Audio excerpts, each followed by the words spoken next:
Ustadz Umar Maka percaya dengan menunjuk saya. Akhirnya dia bilang apa? Farhan, saya yakin antum itu bisa. Karena antum sudah punya modal, pernah jadi MC 2 tahun, tasyakuran. Kalau misalnya kau jadi santri, kemudian kamu cuma jadi orang taat disiplin, kamu tidak akan ada pengalaman.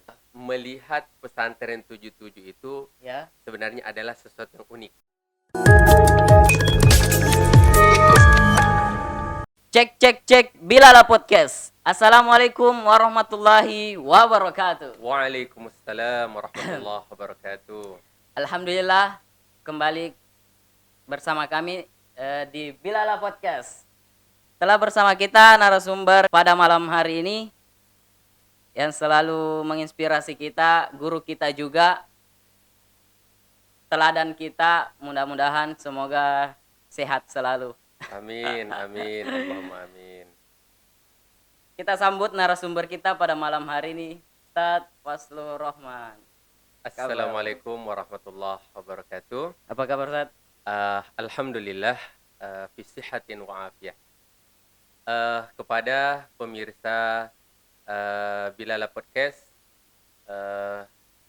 pertama saya mengatakan bahwa terima kasih kepada Bilala Podcast ini.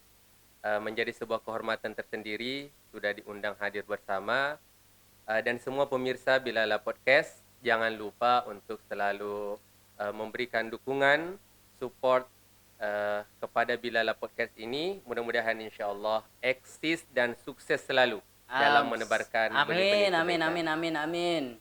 Sehat semua keluarga Ustadz ya. Alhamdulillah. Sebelum itu kesibukan sehari-hari apa Ustadz?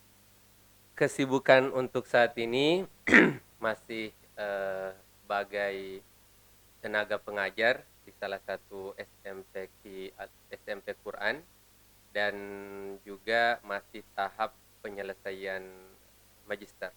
Nah itu ngajar kuliah masih online apa gimana? Online. Masih online. Karena COVID ini. Ya betul, karena kita masih terkendala dengan COVID. Ngajar juga online Ustadz? Ngajar separuh online, tapi alhamdulillah sudah ada yang offline juga. Offline.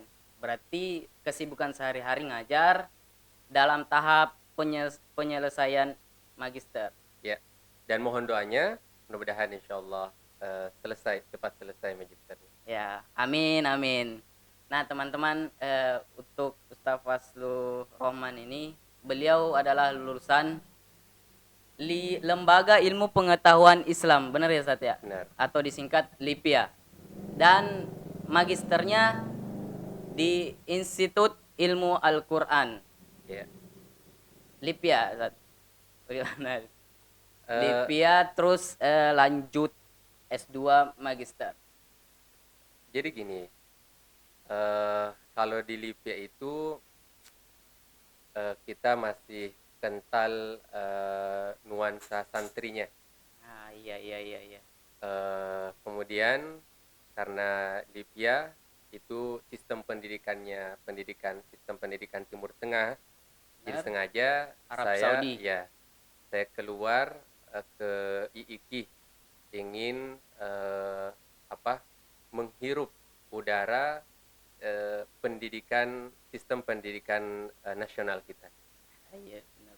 Kalau boleh tahu lokasi kampus LIPIA, kan teman-teman mungkin ada yang nggak tahu saat. Oh iya. Kita beritahu. Mungkin teman-teman ada yang berniat mau masuk mendaftar di LIPIA. Lokasinya saat ini masih tetap di daerah Pasar Minggu. Iya, Pasar Minggu Jakarta Selatan. Ya, tepatnya di depan Mall Pejaten Village. Yeah. Dari biodata antum nih, lulusan Pondok Pesantren Darul Hufat. Alhamdulillah. Yeah. Sebelum itu kalau boleh kami tahu, masuk pesantren, tahu infonya dari mana? Jadi dulu karena Bapak itu berkegiatan di dunia dakwah, Oh, Ya, dan salah Ustadz juga. satu kegiatannya itu berada di Sulawesi Selatan. Sulawesi Selatan. Ya, jadi saya dari Sulawesi Tenggara Hmm, karena memang asal sana, dan orang tua selalu berkegiatan di Sulawesi Selatan. ya. Nah, dari situlah dia dapat informasi tentang pondok pesantren 77 tercinta. Berarti dari orang tua. Ya, Dari dari orang orang tua. tua. Sekeluarga memang lingkup pesantren ya, Ustadz ya. Ya, alhamdulillah sekeluarga itu bisa dikatakan sebagai keluarga santri. Ah, iya Karena iya dari iya iya 7 iya. bersaudara, alhamdulillah semua alumni pesantren. Sebelum masuk pondok, ada nggak cita-cita buat keluarga saya semuanya udah masuk pesantren ini, masa saya juga masuk? Ada nggak gitu? Siapa tahu Ustadz, Eh, siapa tahu gitu kan. Arah ke ingin lain. ingin tampil beda gitu ya. Nah, benar Ustadz. Karena dari semenjak saya berusia SD, saya sudah terbiasa dengan suasana pesantren. Sudah Ya, di set buat masuk pesantren. dan memang tekad orang tua itu semua anaknya harus lulusan pesantren. Tapi keinginan antum Secara tulus. pribadi ya karena saya sudah terbiasa dengan kehidupan pesantren yang di dekat dari rumah. Ya. Kemudian orang tua juga sangat mendukung, ya alhamdulillah. Artinya tidak ada sesuatu yang eh, berniat mau tampil beda, mau ke arah selain pesantren, Kak. Iya. Akhirnya dibawalah ke Sulawesi Selatan 77 Ya. Bone. Ketika menuju pesantren, apa yang terlintas di benak Ustadz ketika pertama kali masuk pesantren ini? Jadi sebenarnya lucu Ya. karena eh dulu, jadi saya itu selama semenjak lahir sampai tamat SD Ya. itu belum pernah keluar daerah, belum pernah keluar dari Sulawesi Tenggara. Di kampung. Ya, artinya saya berada di kampung, di kampung terus. Nah, ketika saya ditawarkan untuk lanjut di 77, Ya. saya itu yang sampai kepada saya di 77 itu eh, enak makanannya, daging sapi Oh, gitu itu kan. sebelum datang Ustadz. Iya, namanya juga anak-anak gitu kan. Oh, iya iya Jadi ya. diiming-imingkan makanannya itu enak, daging, ayam, telur gitu kan. Ya, seperti itulah Ya ya ini ya yang ya. sampai ke telinga saya. Dan saya ya namanya juga anak-anak, kita tidak terlalu paham, Percaya gitu ya. iya, tidak terlalu paham tentang ini dan itu, ya sudah, bismillah aja. Pas nyampe tuh, Nah, pas sampai, ya karena juga memang kita anak kampung gitu kan, gak pernah keluar daerah, tiba-tiba ketemu dengan banyak orang yang tidak kenal siapa-siapa. Ya, saya waktu itu teringat apa ya? eh Sempat menangis oh, 7 hari 7 malam. os, Ya, masa Ustadz? menangis 7 hari 7 malam karena saya waktu diantar ke pesantren, saya masih ingat persis itu tepatnya hari Jumat. Jumat. Ya, tepat hari Jumat, kemudian setelah itu sampai kira-kira jam 10 atau 11, kemudian diarahkan oleh Berarti panitia. habis Jumat dong. Habis Jumat, orang tua langsung balik ke kampung lagi, balik ke Kolaka lagi. Nggak nginep Ustadz. Nggak ada istilah nginap, nggak ada istilah berlama-lama. Pokoknya pendaftaran sudah selesai, berkas sudah selesai, Ya. kemudian kita panitia anak baru sudah mengarahkan ke kamarnya, sudah Ya. orang tua pamit, dan semenjak pamitnya itu saya menangis 7 hari 7 malam. Di mana? Di mana Ustadz? Di kamar. Enggak, saya menangisnya di lantai 2 masjid. Ya, saya masih ingat benar. 7 hari 7 malam. Itu nggak makan, nggak apa. Makan sih makan, itu pun karena dipaksa. Saya masih ingat benar waktu itu panitia anak baru Ustadz Martan Qurani. Ya, Iya iya iya. beliau panitia anak baru, Hmm. dan dia yang selalu untuk memberikan semangat, memotivasi. Hmm. Ya, Iya, iya, seperti iya. itulah keadaan pas awal menginjak yang namanya pondok pesantren 77 itu. Langsung nangis. Nah, setelah 7 hari nangis itu, terus ngapain Ustadz? berjalan nggak Eh, sesuai jalur peraturan yang ada di sana? karena kebetulan di pesantren itu sudah ada, kalau nggak salah waktu itu dua orang, keluarga yang sudah duluan masuk. Oh, sebelumnya ada ya, Iya, Sat? sudah ada. Jadi keluarga ini yang mengarahkan, Ya, ya, ya, bilang, ya. oh kalau misalnya ke kelas itu harus pakai celana ini, Hmm, kemudian mandinya di sumur iya, iya, iya. belakang kalau bahasa kita waktu itu Yuskalfak, Apa tuh? Yusuf Kalla Folk, Bus, ya. gokil. Yusuf Kalla, ya pokoknya seperti itulah suasana pas awal masuk pesantren. Enggak, itu saya masih enggak kebayang 7 hari nangis itu. Aduh, gimana ya? Ya mau Nah, diapa lagi gitu kan. 7 tahun di dalam pondok pesantren. 7 tahun ya, Sat? eh saya mengabdi 2 tahun. Berarti berapa tahun? 8. 8. Ya. Dalam 8 tahun itu, apakah terlintas di benak Ustadz, wah saya pengen pulang, saya sudah malas di pesantren? Ada nggak? Apa ya, jadi suasana santri itu memang ya bisa dikatakan pasang surut Ya, ya, ya, benar, Ustadz, ya, benar. dan kebanyakan itu gugur ketika di acara PLP Apa tuh, Ustadz? yang Ada yang nggak tahu PLP ini? panitia lomba pidato. Itu Nah, umur berapa, Ustadz? Atau dan kelas itu berapa lah? kelas 3 sanawiyah. Berarti Ya, 3 sanawiyah. kelas 3 sanawiyah sempat ada sedikit goncangan. Hmm. Aduh, ini sudah. Ustadz Ustadz juga ngerasain itu. Oh iya, bahkan waktu itu saya sempat kabur juga. Oh, sempat kabur beneran nih, Ustadz? Iya, sempat kabur juga. Ke Kolaka, asal kampung. Karena apa ya, seperti itu. Jadi memang godaan waktu itu, kalau sudah berada di posisi Ya, itu ya, ya. banyak yang gugur. Dan itu juga yang saya rasakan. Tapi alhamdulillah saya nggak sampai gugur, masih hampir gugur. Berapa hari kaburnya, Ustadz, kalau boleh tahu? Saya sudah lupa kaburnya sudah berapa hari. Intinya di situ apa ya, menjadi pertarungan besar bagi saya antara keluar dari pondok atau tetap lanjut di pondok. Nah, faktor apa yang membuat Ustadz kembali lagi setelah kabur itu? Apa ya? Mungkin karena di usia itu masih tahap pencarian jati diri. Yes, jati diri, Artinya benar-benar. kita masih Puberitas. ya puberitas baru kita alami, kemudian kita sudah berusaha untuk melihat warna-warna yang baru. Ya.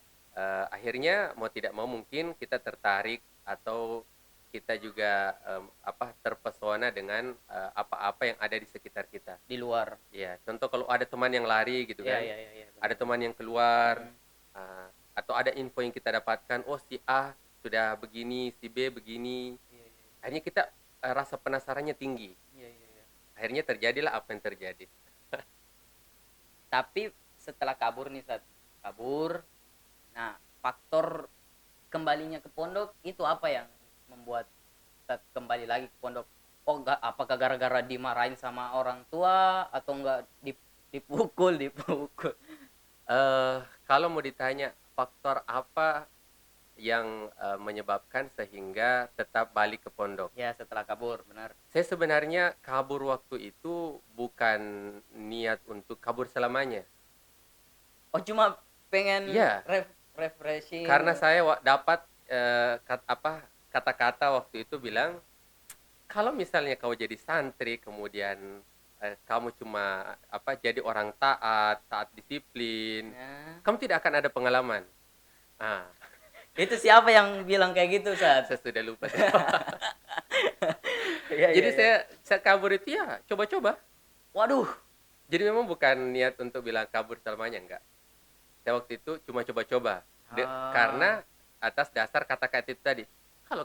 Kalau bahasa kita kan waktu itu, kalau Anda cuma jadi orang muti gitu kan, taat disiplin, Cemen. cemen, nggak nggak keren, Iya, nggak ada iya, iya. pengalaman dan Akhirnya seterusnya. dicoba. Akhirnya dicoba dan setelah dicoba kapok dah, nggak pernah lagi. Itu kelas 1 sanawiyah Ustaz. Ya, Berapa? kelas Kelas 3 3 sanawiyah. sanawiyah. Setelah itu masih ada goncangan nggak atau masih terlintas di pikiran Ustaz, saya berhenti dah, saya udah nggak mau lagi Eh, pesantren.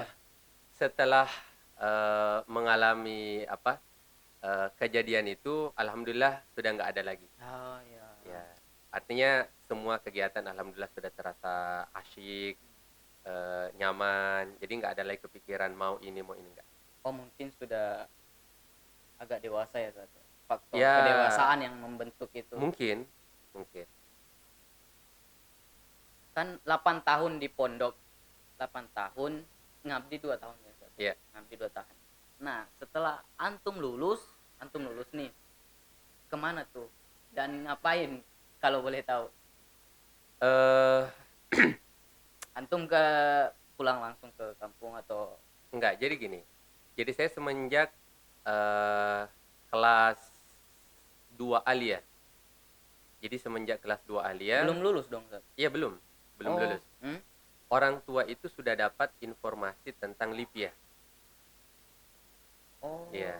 Jadi karena kebetulan orang tua bapak itu akrab dengan salah satu ustadz yang ada di Kolaka Ya. dan itu lulusan Lipia. Keluarga Ustaz? Ya mungkin Atau teman orang tua? mungkin masih ada hubungan keluarga, wallahu alam. Intinya beliau seorang dai, Ya. kemudian pimpinan pesantren, Ya. dan dia lulusan Lipia. Akrab dengan bapak dan bapak senang melihat apa yang ada dalam diri ustadz ini. Akhirnya pas kelas 2 alia, orang tua itu bilang sama saya, kamu insya Allah nanti kalau selesai di 77 lanjut Lipia. Jadi ceritanya belum lulus nih. Udah terbenak di jiwa belum? Oh, saya mau kuliah di Lipia Ya. gitu. Bahkan dulu sempat waktu saya jadi panitia ujian. Panitia ujian apa itu Ustaz? Panitia ujian akhir tahun.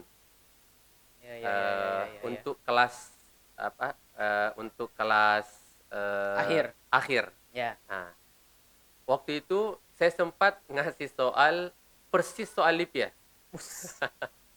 Ya, karena semangat dengan kata-kata bisikan orang tua itu. Iya benar. Akhirnya beberapa santri itu saya kasih soal ujian mirip dengan soal ujian Lipia. Iya. Sampai-sampai salah satu pengawas Ustadz itu bertanya, Ustadz ini maksudnya apa ini? Saya bilang, aduh afwan, saya sebenarnya cuma coba-coba aja bagaimana kalau misalnya memberikan soal seperti soal yang ada di Lipia. Ya. Ditegur Ustaz sama Ya. direkturnya. Bukan direktur, pengawas ujian. Oh. Ustadz pengawasnya. Itu kan belum lulus Ustaz ya? Iya. Setelah lulus langsung ke Lipia. Enggak. Jadi setelah lulus waktu itu karena saya sudah terlambat, kan waktu itu pengambilan ijazah kalau nggak salah setelah kesyukuran. Oh iya. Nah, sedangkan pendaftaran Lipia itu sebelum akhirnya saya telat waktu itu. Karena saya sudah telat, akhirnya mau tidak mau harus mengembara dulu. Mengembara di Sulawesi Selatan. Oh. Waktu itu saya bersama dengan Ustadz Muhammad Safri pergi ke Bantaeng. Bantaeng itu Ya. lebih tepatnya di mana Ustaz? Supaya Bantaeng itu di salah satu kabupaten di Sulawesi Selatan. Saya mengajar di salah satu pesantren yang bernama Ma'had Al-Furqan. Ya. Ma'had Ya. Al-Furqan di Ma'had Bantaeng. Al-Furqan di Bantaeng. 8 tahun, beliau 8 tahun di pondok, ngabdi 2 tahun, terus lanjut ke Lipia. Tapi ada pertanyaan saya yang mungkin ini saya minta pendapat antum Ustaz. Ya. Bagaimana sih tentang pondok pesantren Darul Hufat nih, tujuh kita tentang sistemnya nih Ustaz, saya mau tanyakan. Mhm. Apakah sistemnya kan monoton, kalau yang kita tahu monoton. Sedangkan di era maju yang sekarang ini, pondok yang ada di Indonesia setahu saya sistemnya di-upgrade terus tiap tahun kurikulumnya. Saya minta pendapat antum nih Ustaz. Jadi gini, pertama saya garis bawahi kata monoton itu ya. Iya, iya, iya.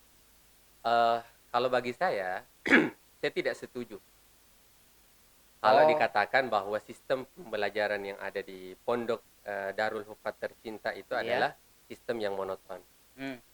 Why? Bagi saya inilah apa yang ada di pesantren Darul Hufat ini adalah ciri ma'had yang sesungguhnya. Iya, Iya. iya, iya, iya. Karena ma'had itu kan harus ada 5 unsur. Iya, iya, iya, benar-benar. Harus Yang ada per- dasarnya ya, juga. enggak, harus ada 5 unsur. Yang Hah? pertama Yang pertama, ada kiai atau ustadznya, ya, ada santrinya, ada masjid atau musola tempat belajarnya, ya, kemudian ada pondok atau asramanya, kemudian ada eh, eh, kurikulum iya kurikulum. ya atau kitab kajiannya. Iya, iya. Dan lima-limanya ada di 77. Hmm. Jadi kalau mau dikatakan sistem pembelajarannya monoton, saya rasa enggak juga. Ya. Dan ini dulu sempat kita diskusikan Iya, benar. bersama dengan salah Makanya satu itu, teman. banyak yang beranggapan bahwa sistem di pondok pesantren begitu-begitu aja, sedangkan kita kan berada di zaman maju sekarang. Nah, apakah relate nih Stat? Relate dengan kehidupan zaman sekarang yang sistem yang kita pakai dengan itu? Jadi gini, sama dengan tanggapan seorang teman Ya. yang sudah melakukan sebuah riset penelitian untuk disertasinya. Buat mengatakan begini. disertasi. Iya, buat disertasi. Ya. Dan dia sudah meneliti kurang lebih 300 ma'had yang ada di Sulawesi Selatan. Oh, di Sulawesi. Iya, cuma Sulawesi kirain Selatan, di Indonesia. 300 ma'had. Iya, iya, iya. Kalau se-Indonesia kan ada ribuan. Iya, iya. Nah, ini dia sudah meneliti 300 ma'had yang ada di Sulawesi Sulawesi. Selatan. Salah satunya adalah 77. Iya, benar. Kemudian dia bilang begini, dari semua ma'had yang saya kunjungi, kurang lebih 300 itu, cuma ma'had Darul Hufat yang monoton katanya. Tidak ada kemajuan, Iya, iya. tidak ingin membentuk sebuah sistem yang mengikuti zaman. Iya, benar-benar. Kemudian waktu saya bilang tidak. Iya. Bagi saya apa yang ada di 77 itu sudah pas. Maksud saya sudah pas, inilah simbol dari pesantren yang sesungguhnya. Iya, iya. Nah, waktu itu yang dipermasalahkan oleh beliau yang Iya. kita ajak diskusi itu adalah karena di 77 itu sistem pembelajarannya dipisah antara ikhwan dan akhwat, antara santri dengan santriwati. Menurut dia, mestinya katanya pesantren itu sudah harus digabung. Waduh. Nah, ini sudah di luar di luar koridor kepesantrenan ini. Iya, iya, iya. Saya juga setuju kalau iya. alasan begitu. Adapun bilang pesantren tidak upgrade, kata siapa? Dulu di zaman saya, Ya. saya belum kenal apa itu ion dalam pelajaran fisika. Ion di pelajaran. Iya, iya, iya, iya. Iya, apa Tahu, itu sistem istilah kuadrat dalam Matematika. matematika. Itu kita dapatkan dulu nanti pas kelas 3 alia. Ya. Dan sekarang alhamdulillah itu sudah menjadi kurikulum wajib. Nah, terus kurang upgrade di mana coba? Sehingga kita berani mengatakan monoton. Kecuali kalau mungkin kita melihat 77 itu dengan kacamata non pesantren. Jelas. Karena kalau orang yang basic non pesantren itu umum ya, mereka pasti mengatakan apa yang ada di pondok ini kolot, ketinggalan, ketinggalan, tidak modern dan seterusnya. Benar. Nah, itu saya rasa sanggahan yang kurang tepat. Benar kan, kita dalam lingkup pesantren nih, pesantren dengan nuansanya harus Islami gitu ya, Satya. Maksud antum gitu ya, benar. Tapi pendapat antum tentang perkataan orang-orang, lah masa nggak bisa dimasukin teknologi seperti ya pondok-pondok lain gitu, atau enggak pelajaran-pelajaran yang didapatkan di luar pondok pesantren itu, seperti mazhab ini gitu kan. Jadi gini ya, melihat pesantren 77 itu Ya, sebenarnya adalah sesuatu yang unik. iya, iya. Ya, eh, apa kalau bahasa kita itu eh, la ya'lamuhu illa man dakhala fih. Apa tuh Jadi maksudnya, Ustaz? tidak tidak kita tidak bisa memahami 77 itu pesantren Darul Hufat itu kecuali kita berada di dalamnya. Harus ada dulu di dalamnya baru Iya. kita tahu. Jadi kalau kita sudah berada di dalamnya, baru kita Hmm, bisa memberikan penilaian. Oh, ternyata begini. Karena memang benar kalau kita lihat dari sisi luarnya saja, ya. pesantren itu kita bisa mengatakan pesantren kurang A, kurang B, kurang C dan seterusnya. Tapi ketika kita sudah berada di dalamnya, Ya. oh masya Allah, kita pasti akan mengatakan masya Allah, ternyata pesantren Darul Hufat itu begini, begini, begini dan seterusnya. Salah satu contoh begini. eh ada apa kesan menarik dengan gurunda Ustadz Dr. Umar Makkah, Ya. ya, Ustaz Umar ya, ya, Ustaz Umar maka Dr. Ustadz Umar Makkah. Dulu sempat ada kegiatan, hmm. Kemudian beliau diminta untuk jadi MC Di acara apa tuh, Ustaz? di acara waktu itu, acara kepalestinaan. Yang hadir waktu itu Komisi 10 DPR, anggota dewan, kemudian para Itu pembesar-pembesar, kalau nggak salah relawan. di Monas ya, Ustaz ya? Waktu itu acara untuk para relawan.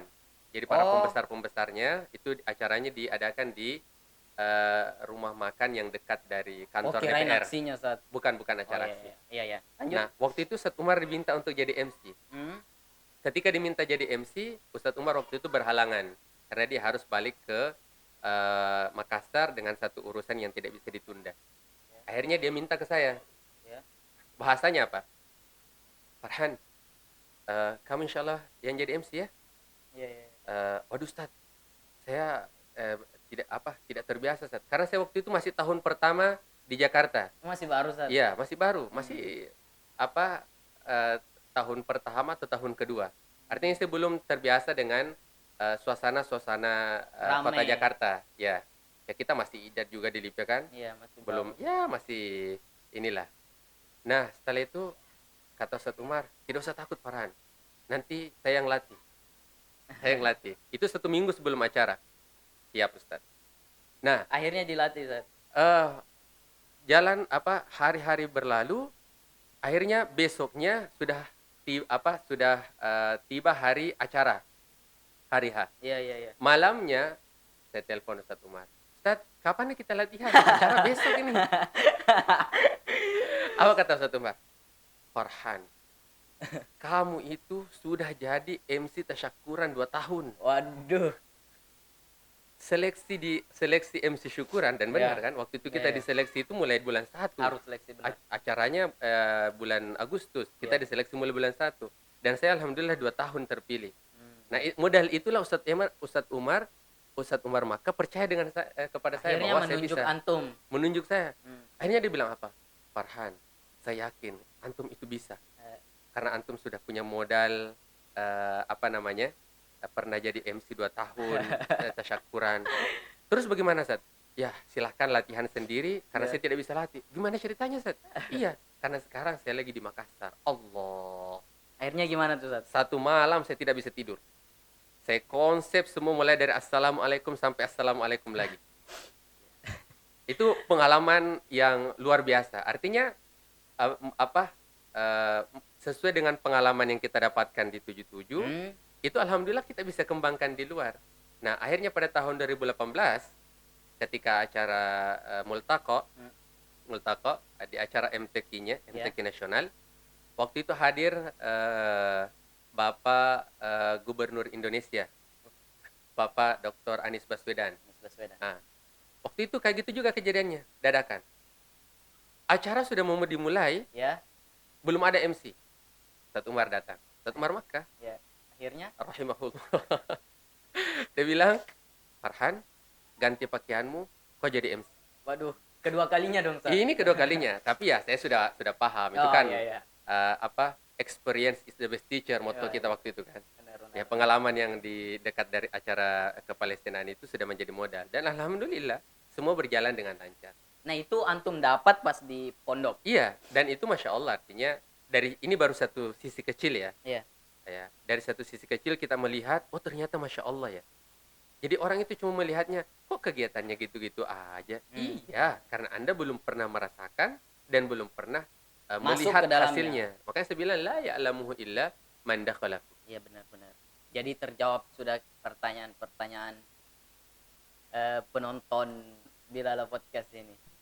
Setelah lulus dan masuk Lipia, Ustaz, apakah antum kaget atau cara beradaptasi tentang lingkungan yang ada di sekitar sana? Cara beradaptasinya itu loh, Ustaz. Kami ingin tahu. Sesuai dengan apa yang telah dipesankan oleh Bapak Pimpinan Pondok Pesantren Darul Wafat, Ya. Al-Mukarram Ustadz Sa'ad Said, bahwa apa yang kita dapatkan di pondok pesantren itu adalah dasar. Dasar, semua Iya. dasar. Iya, iya. Dan itu disampaikan di depan para alumni di salah satu reuni yang kita lakukan saat itu. Nah, karena yang kita dapatkan di 77 itu adalah dasar, Dasar. artinya ketika kita dari pengalaman di 77 bertemu dengan pengalaman yang ada di Lipe, salah satu contohnya, Ya. saya rasa insya Allah itu bukan sesuatu yang mengagetkan, Oh, bukan sesuatu yang berat. Salah satu contohnya, oh kalau Lipia itu kan identik dengan bahasa Arab yang kental. ya. Sedangkan kita di pesantren ya masih bahasa ana-ana, anta-anta, dan seterusnya. Kita tahulah. Ya kita tahu lah. Tapi yang kami rasakan memang benar, artinya ketika kita sudah berada di luar pesantren, Ya. kita akan melihat, oh ternyata benar, yang kita dapatkan dulu itu adalah dasar. Dan apa yang kita dapatkan di luar, contoh seperti di Lipia, Ya. itu kita akan melihat sesuatu yang lebih. Ya, pengalaman akan semakin bertambah. Ya, ya. Dan kalaupun ditanya apakah susah dalam beradaptasinya, mulai dari sisi bahasa, sisi materi seperti fikih, usul, bagi saya kalau dibilang susah, apa ya? Karena memang kita dapatnya adalah dasar Ya, ketika di 77. Jadi apa ya? Bagi saya bukan susah bahasanya, tapi lebih kepada menantang. Mencari lagi. Ya, menantang. Oh ternyata yang saya dapatkan dulu begini, Ya. dan ternyata masih ada lagi yang begini. Iya, iya, benar. Ya, artinya menantang untuk lebih banyak mencari lagi. Itu di semua kampus mungkin begitu juga. Ya, Ustaz. jelas. Di semua kampus dimanapun, Iya, benar. kalau kita bandingkan dengan apa yang kita dapatkan di 77 gitu kan, ya kita di 77 memang benar dasar. Dasar banget. Iya. Pesan buat teman-teman Bilala Podcast nih.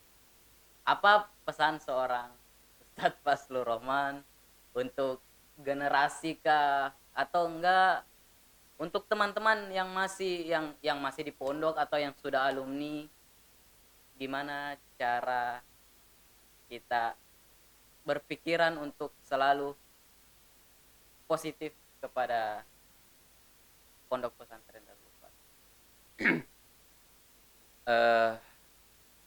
Ini bukan pesan ya. Ya, kalaupun bilang pesan, ya yang paling pertama saya pesankan adalah diri saya sendiri. Ya. Pertama, sesuai dengan apa yang selalu kita dengarkan dulu ketika di pesantren, Ya. bahwa semua santri pondok pesantren Darul Wafat, maka di jidatnya itu ada Darul Wafat. Ya. Itu satu. Kemudian yang kedua, Pesan ini juga pernah disampaikan oleh Bapak Pimpinan Al-Mukarram Ustadz Sa'ad Said di depan para alumni. Beliau berkata, kita sebagai santri, baik santri yang masih mondok atau santri yang sudah alumni, harus menjadi benteng dan pagar untuk pondok tercinta. Kemudian selanjutnya, karena kita ini adalah benteng, maka jangan sampai ketika kita sudah jadi alumni, kemudian kita sudah keluar dari 77, identitas kesantrian kita itu ikut hilang. Jangan sampai kita pernah menjadi mantan santri.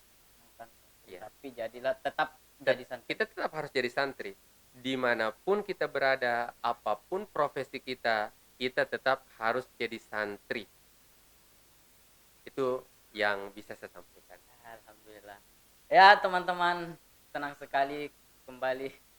Semua yang kita perbincangkan pada kali ini sangat menginspirasi dan sangat banyak pelajaran yang kita dapatkan. Mudah-mudahan semua teman-teman bisa mengambil hikmah dan bir di perbincangan kita kali ini. Dan jangan lupa untuk selalu support channel ini, like, comment, subscribe, dan share kemana-mana. Syukran. Assalamualaikum warahmatullahi wabarakatuh. Waalaikumsalam warahmatullahi wabarakatuh.